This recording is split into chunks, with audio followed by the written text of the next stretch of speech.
بسم الله الرحمن الرحيم رب اشرح لي صدري ويسر لي امري. نن سبق اولنی خبره ده چې تاسو ویل چې د ثلاثي مجردونه اسم فاعل چې دا فاعل بودن باندې راځي. نصارا ينصرون نصير ناغله ده د کرومه یګرون کریم ناغله ده د قتل یقتل قتیل ناغله ده ویګه به باندې نو دا خو ماته ویل چې لکه داو بده دغه راځي دا ثلاثي مجرد نه به اسم فاعل فاعل بودن نه دي نو مو چې الله سره کټه کې نه لوري درته چې د ثلاثي مجردونه اسم فاعل په وزن د فاعلون باندې راځي غالبا د غالبا قید لګولو فائدہ دا چې کله کله اسم فاعل په وزن د فاعلون باندې هم راځي کله کله اسم فاعل په وزن د سره راځي د فاعلون باندې هم راځي کله کله اسم فاعل په وزن د فاعلون باندې راځي وڅ کله دا فاعل وزن نه فاعل وزن دا کله په معنا د فاعل وی او کله په معنا د مفعول کله په معنا د فاعل او کله په معنا د مفعول معنا دا ده چې لکه دا فاعل نه فاعل وزن ده او مراد فاعل ده او فاعل وزن ده او مراد مفعول دي کله فاعل هغه په معنا د فاعل وی فاعل په معنا د فاعل نو د مذکر لپاره موجوده څه راوړل او د مؤنث لپاره موجوده څه راوړل مذکر لپاره با هغه مطلب د مذکر لپاره هم د نفیرونو مثال او د مؤنث لپاره به څه وایو نفیرتون وایو چې کله اسم فاعل کله کله فاعل وزن باندې راځي او دا فاعل وزن کله په معنا د فاعل او کله په معنا کتاب باندې چې کله څو کتاب بیا ویم کله بیا دې په دغه کتاب ته ګوره اوس دا سبق ټول ما کتلې ده زدا یو ټکی په کتاب کې اقوال کړي وځي اقوال کړي زي مخکې مې یا ورس مخکې لیکلي زي ورس په ما نو تاسو لاندې کتاب ته ګورئ کنه بیا تاسو دې چې بدل شي دا موږ یو څو لاندې کتاب په بل څه لیکل بیا به تاسو کوی دا خبره له پیژیدا باندې نو فاعل وزن کله په معنا د فاعل باندې راځي کله په معنا د فاعل چې کله په معنا د فاعل باندې وو نو بری کې د مذکر لپاره موجوده څه راوړو د مؤنث لپاره ما دا مطلب د مؤنث لپاره چې موږ راوړو نو بری کې موږ غتا راوړو څو به راوړو تابرو کو چې کله فاعل په معنا د مفعول فاعل په معنا د مفعول نو پای کې بیا د مذکر او د مؤنث صيغه یو شان دي په څه شرط نه کله چې فاعل په معنا د مفعول باندې وي نو پای کې بیا د مذکر او د مؤنث او صيغه یو شان دي خصوص شرطونه دي ولا وا یو دا کړه چې دا فاعل دا په معنا د مفعول باندې دا فاعل په معنا به صحیح د مفعول او غیر دا چې د موصوف په ذکر وي سبب موصوف به ذکر موصوف به لکه ګوره رجل قتيل سمانا سړی مړکړل شي ها او امراه قتيل بیا خدا مړکړل شي نو ګوره دلته کې د دې قتیل لپاره موصوف ذکر دی او دا قتیل دی په معنا د مقتول دی نو د صفات او د موصوف په منځ مطابقت پکاري کړه د صفات او د موصوف په منځ څه وي چې کله فاعل په معنا د مفعول وي او موصوف ذکر وي نو باید د مذکر او مؤنث څخه یو شان دی د مذکر او مؤنث څخه باندې کې یو شان دی کوم څه باندې ها د مذکر څخه او د مؤنث څخه په بیا کوم څه باندې ها دا د مررت به امراه قتيل سمانه ده دې شوما پدا څه کده باندې چې خدا قتل کړل شو خدا قاتل نه بلکې څو ها نو څومره سر په موږ په بدلې دي دا فاعل په معنا د فاعل او فاعل په معنا د مفعول دی نو موږ وګورو کله دې لپاره و صفت ذکر صفت جو موږ چې دا فاعل په معنا د مفعول او کله مو ذکر جو لګوس پورا مطلب دې سره راغی قتیل نه راغی قتیل راغی یا جریح راغی جریح قتیل دې موصوف شته لګي ها کم ده د دې موصوف مخه کم ده دلته شته ها دې ته مخه موصوف کړه دې ته پورا ها نو دا قتیل د دې لپاره موصوف شته موصوف نشته چې موصوف نشته نو مو چې دا قتیل په معنا د قاتل دی قتیل په معنا د مقتول وو شو ځکه قتیل په معنا د مقتول وې نو بیا ول هغه لپاره وو خبرې چې کله په معنا د مقتول هغه لپاره دغه څه وی ضروري وي چې دا با په دې کې دا وځي موصوف بځي کو کچتا د څه شو چې دا فاعل په معنا د مقتول وو فاعل په معنا او د دینه وصفیت والا معنی وتلی وا او اسمیت والا معنی په غالب راغلی وا وصفیت والا معنی ته وتلی وا او اسمیت والا معنی په غالب راغلی وا وصفیت والا معنی ته وتلی وا او اسمیت والا معنی په غالب راغلی وا نو بیا وایي کې مذکر او مؤنث شامل دي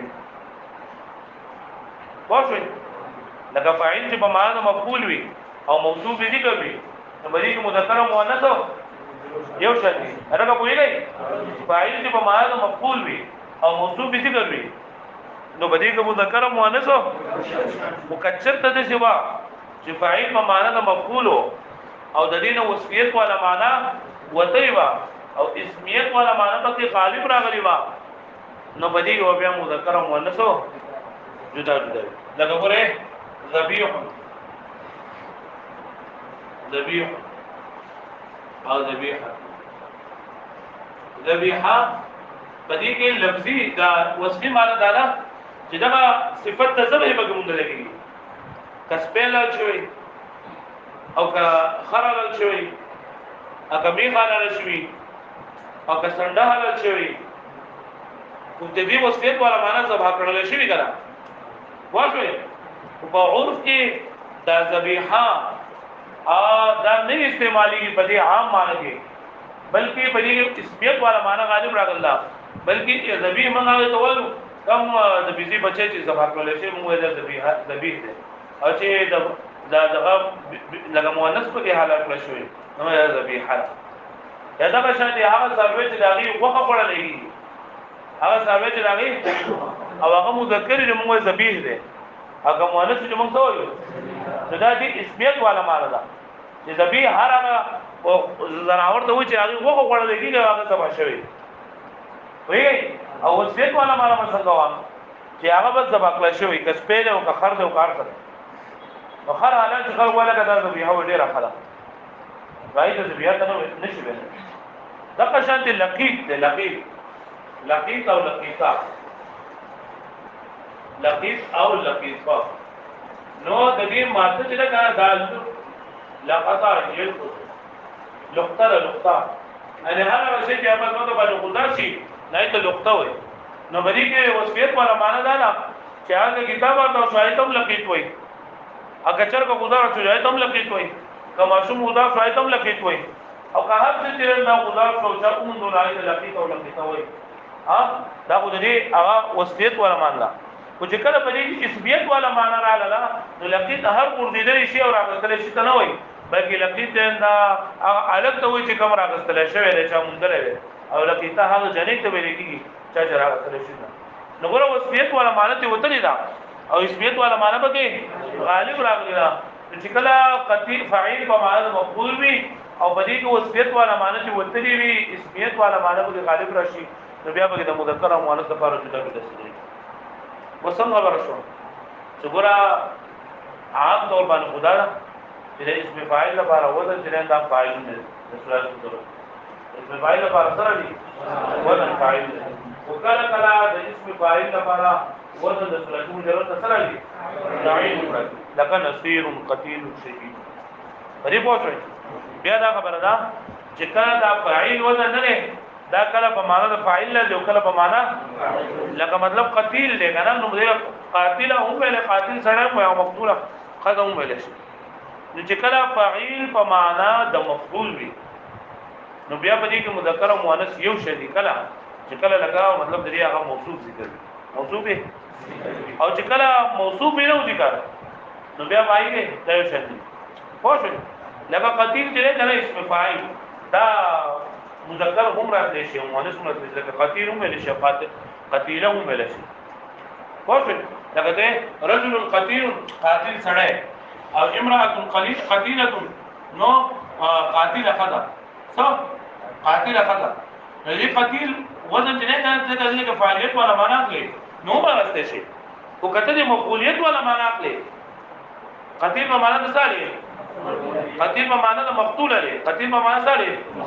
نو بیا ولا چې مذکر او مؤنث کې چې دا کله برابر وي چې کله د دې موصوف ذکر وی لکه مطلب ته چې قتیل یوازې دا ذکر کوي قتیل یوازې ذکر مدل کې دا قتیل په معنا په معنا د قاتل به قتل په معنا د مقتول باندې هغه پوښتنه کله معنا د مقتول باندې مذکر مؤنث به برابر ہے نو مذکر مؤنث برابر لپاره شرط سره چې موصوف یې کړي دا چې موصوف یې او یو صورت ده دا د فاعل په معنا د مفعول وي او د دې اسمیت او وصفیت ولا معنا وتلی وي او اسمیت ولا معنا پکې غالب شي وي وصفیت ولا معنا وتلی وي اسمیت ولا معنا غالب شي په دې صورت کې با پدې کې مذکر او مؤنث په بیا پدې پوښتنه دا پوره لګول په څه ما وګورئ ها او کله کله وې دي کنه چې دا فاعل په معنا د مفعول چې کله راشي فاعل په معنا د مفعول چې کله راشي نو مذکر او مؤنث کې برابر دي کنه او کله کله دا قاعده لکه کلینا اکثری دا کله کله دلیل خلاف هم دي کله کله دلیل خلاف لکه قرآن مجید کې ان رحمت الله قریب من المحسنین بیشک رحمت الله پاک نږدې ده نو ځل کې قریبتو پکارو ځل کې قریب کې نه په معنا فاعل ده قریب په معنا قریب ده وګورئ یا الله خیر قریب په معنا مقروب ده لکه مطلب مذکر او مؤنث به جدا یو شادي واجب الفاعل على الفاعل او راضی فاعل د سر راغا راضی فاعل په وزن د فاعل باندې لکه نصیر الکه فاعل کله کله په وزن د فاعل باندې هم راځي لکه نصیر وقد يستوي فيه المذكر والمؤنث وكلا كلا برابر بريق مذكر ومؤنث كلا اذا كان بمعنى مفعول كلا تلاقت بمعنى نسوي لك قتيل او جريح ولي فرق بين الفاعل والمفعول چې فرق لا چې بین د فاعل او مفعول کې چې فاعل په معنی د فاعل وي نو بريق او مذکر او مؤنث به کې جدا جدا یعنی مذکر لپاره به جدا جدا او د مؤنث لپاره به او چې فاعل په معنی د مفعول وي نو مذکر او مؤنث پکې یو شی دی کو کلا وې الا اذا كان بمعنى مفعول فرق بين الفاعل والمفعول اذا پوښوي الا اذا جعلت الكلمه من اعداد الاسماء کچرتا دا کلمه کما کلمه فاعل بمعنى مفعول دا وګرځول شي دا اسماؤنا د سنا یعنی مطلب ته وصفیت ولا معنی رعایت پکې وصفیت ولا معنی په نه وصفیت او اسمیت ولا معنی وې مذهبي د دې وصفیت ولا معنی دا چې پای کې زما شي زما کومه یا زما کله شي کار څه شری که خر دې کسبه دې کار سره هو اسمیت ولا معنی لري دا هغه سروي چې هغه خړېږي او مذکر وی هغه حلال شي نه د ذبیح وي او چې مؤنث د ذبیح وي خوښ موږ وایو ذبیح په معنی د مذبوح حدا تاسو بری با کتاب الذبیحات ویلي باب الذبیح لکه ذبیح او لقیتا لکه پوښتنه نو په لقیت کې د دې هغه وصفي معنی دا چار چې پزما کو وګورل شو چار هغه سوا کار سره خدا په دې کې بیا اسمیت والا معنی غالب راغله هر څه تلقیت نه وي بلکې چې کله الګ وګورل شي الګ سو کو ورته بیا راونه تلقیت وي او جنې وګورل شي راوړې لقیت کوي وقد يشبه به او کلا کلا کلا کلا قد په ماضی مضارع باندې تقلیل لپاره دي کلا کلا مشابه بيدا یعنی دا فاعل په معنی مفعول چې لکه فاعل په معنی مفعول لکه بلی کو خدا ته لکه تا په داخله کړه کا وتاو به نه داخله وکړه کله دا چې نه دا فاعل په شان دي شي سمجھ نه دي شي قد يشبه بما هو في معنى الله تعالى ان رحمت الله قريب من المحسنين رحمت الله پاک نږدې ده نیکانو ته نو دلته دا قریب چې کنه قریب کدا حمل له په رحمت باندې نو کدا حمل نه بلی رحمتون باندې نو بیا پکاره چې قریبتون تا ویلې پتا سره دی ویلې سره ویلې پتا سره ویلې او پتا سره نه ویلې ځکه لکه فاعل په معنی چې ده نو دا اگر چې فاعل وزن ناغله هو په معنی د فاعل له فاعل په څو په وزن سره لکه مطلب لکه څنګه چې فاعل په معنی د فاعل وي فاعل په معنی د فاعل وي نو دا شامل کې دا فاعل په معنی مفعول باندې دا شامل کې دا فاعل قریب په معنی د فاعل باندې وښه دې باندې دا وړو شامل